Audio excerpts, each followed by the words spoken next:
আসসালামু আলাইকুম। আমি এই মুহূর্তে অবস্থান করছি বরিশাল জেলার বাগেরগঞ্জ উপজেলার রংনিশি ইউনিয়নের আউলিয়াপুর গ্রামে। প্রায় 1000 বছরের ঐতিহাসিক এক সময় এখানে 12 জন আউলিয়ার বসত ছিল।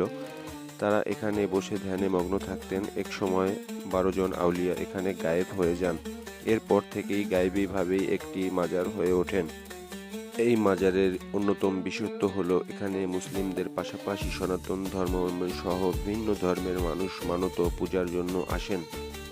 প্রতি বছর ফাগুনের দোল পূর্ণিমায় এখানে 3 দিন ব্যাপী মেলা অনুষ্ঠিত হয়। এটি বরিশাল জেলার বাগেরগঞ্জ উপজেলার রমণীয় ইউনিয়নের আউলিয়াপুর গ্রামে অবস্থিত।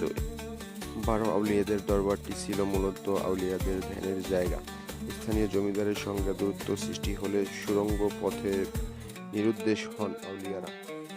ভক্তরা মাজারের উত্তর পাশে সেই সুড়ঙ্গ পথে দুধ ঢেলে দিত, যা কাছের একটি পুকুরে গিয়ে জমা হতো।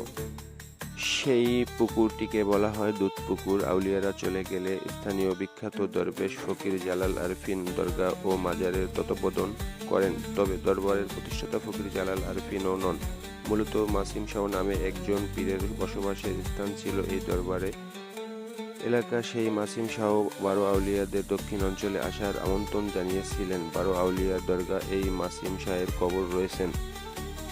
পাকুর গাছের আবৃত মাজারের প্রবেশের হাতের ডান দিকেই চোখে পড়বে একটি লম্বা আকৃতির কালো পাথর। পাথরের গায়ে তাজা সিঁদুর, সরিষার তেল। এই পাথরটি নিয়ে সঠিক কোনো ইতিহাস পাওয়া যায় না।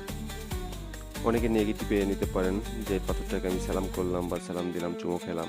এটা যার যার ব্যক্তিগত ব্যাপার, পার্সোনাল ব্যাপার। আমার মনে হলো যে আমি দিব, তাই দিলাম। তো এখানে খারাপ ভালো কোনোটাই না, আমার মনে হলো দিলাম তাই। তো যাই হোক, ভালো থাকবেন সবাই, সুস্থ থাকবেন, সবার দোয়া করবেন আমার জন্য। তো কথার মাঝে কোনো ভুল ত্রুটি হয়ে থাকলে ক্ষমা দৃষ্টিতে দেখবেন। তো যাই হোক, ভালো থাকবেন সবাই। আসসালামু আলাইকুম, আল্লাহ হাফেজ।